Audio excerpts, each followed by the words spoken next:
जैसा कि हॉलीवुड की रीच दुनिया भर में है, दुनिया भर के कई सारे ऐसे इंटरनेशनल एक्टर्स हैं जो हॉलीवुड में काम करने का सपना रखते हैं। और ऐसा बहुत बार हुआ है जब इंडिया के कई सारे एक्टर्स हॉलीवुड में देखने को मिले हैं। लेकिन बहुत बार ऐसा भी हुआ है कि जब इंडिया के एक्टर्स ने हॉलीवुड के कुछ आइकॉनिक रोल्स को स्ट्रेट अवे रिजेक्ट भी किया है। और आज के इस वीडियो में हम उन्हीं टॉप 10 एक्टर्स के बारे में जानने वाले हैं। तो फिर देर किस बात की। हे गाइस, मेरा नाम है पंकज सागर और आपका स्वागत है गेमों को हिंदी के एक और फ्रेश वीडियो में। हे गाइस, मेरा नाम है पंकज सागर और आपका स्वागत है गेमों को हिंदी के एक और फ्रेश वीडियो में। Now without wasting any more time, let's get started.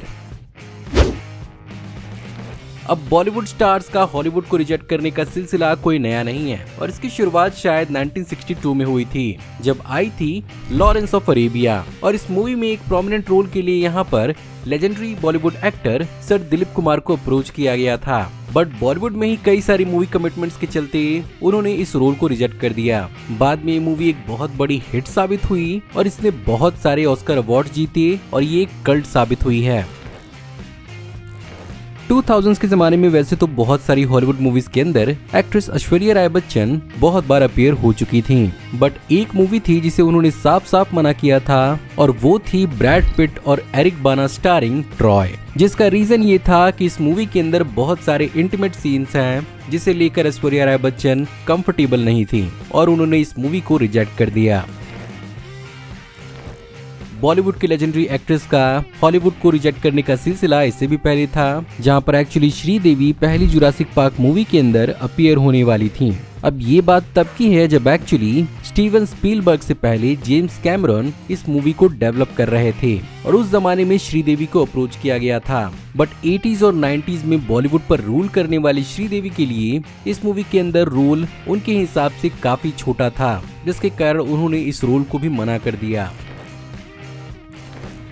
एक बहुत लंबे समय तक इंडियन टीवी सीरियल्स में काम करने के बाद ऑडियंस को रोनित रॉय के एक्टिंग पोटेंशियल का अंदाजा उड़ान जैसी मूवीज से मिल पाया। लेकिन क्या आपको मालूम है कि ठीक इसी के 2 साल बाद हॉलीवुड मूवी जीरो डार्क 30 में उन्हें एक रोल ऑफर किया गया था, लेकिन उस जमाने में वो Bollywood movie student of the year में बिजी थे, जिसके कारण उन्होंने इसे रिजेक्ट कर दिया। ऋतिक रोशन को बॉलीवुड में होने के बावजूद भी कई बार ग्रीक गॉड का टाइटल मिल चुका है और उनकी लुक्स और अपीयरेंस इस तरह की है कि उन्हें किसी भी प्रकार की हॉलीवुड मूवी में फिट किया जा सकता है। बट ऋतिक रोशन के लिए शायद इतना ही काफी नहीं है, इसीलिए उन्होंने पिंक पैंथर 2 जैसी मूवी के अंदर एक विंसेंट नाम के कैरेक्टर को प्ले करने से मना कर दिया, क्योंकि उनके हिसाब से इस कैरेक्टर में ना तो डेप्थ था और ना ही ये कैरेक्टर उतना कोई प्रोमिनेंट कैरेक्टर था। और ये बात सेंस भी बनाती है, क्योंकि मेरे हिसाब से ऋतिक रोशन भी अपने रोल्स को लेकर काफी कमिटेड और डेडिकेटेड होते हैं और आमिर खान के साथ साथ वो भी एक परफेक्शनिस्ट हैं।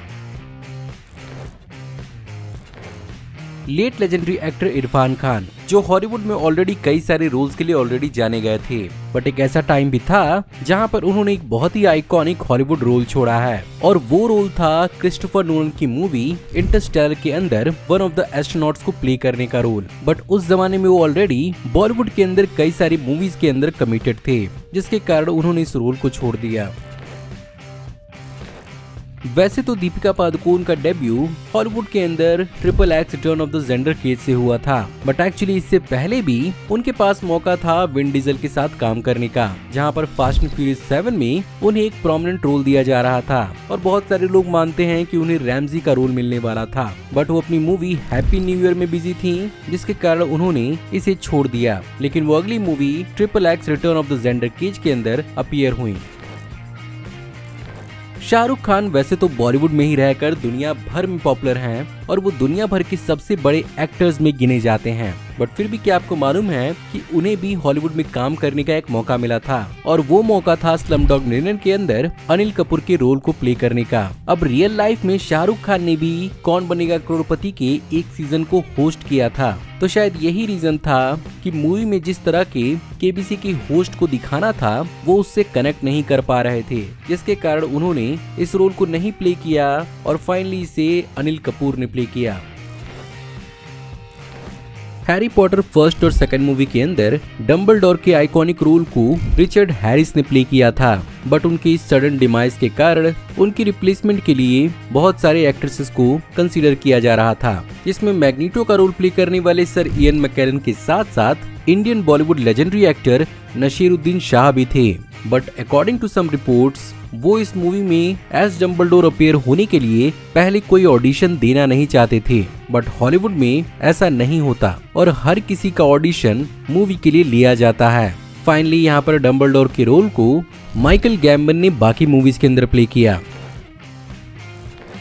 क्या होता है जब मिलते हैं दो एक्शन सुपरस्टार्स? ऑफ कोर्स धमाकेदार एंटरटेनमेंट होता है, लेकिन ये चीज और धमाकेदार होती अगर यहाँ पर बॉलीवुड एक्टर अक्षय कुमार और हॉलीवुड एक्टर ड्वेन जॉनसन का कोलैबोरेशन फाइनली पॉसिबल हो पाता। अपेरेंटली यहाँ पर एक प्रोजेक्ट एक्स नाम की मूवी पर काम चल रहा था, जिसके अंदर ड्वेन जॉनसन लीड में थे और इसमें अक्षय कुमार के भी एक कैरेक्टर को लिखा गया था। बट अपेरेंटली ये रोल अक्षय कुमार को काफी ज्यादा छोटा लगा और काफी लेस इम्पोर्टेंट, जिसके कारण ये कोलैबोरेशन नहीं हो पाई। कमेंट्स में आप बताइए कि इन दोनों जायंट्स का कोलैबोरेशन कैसा होता।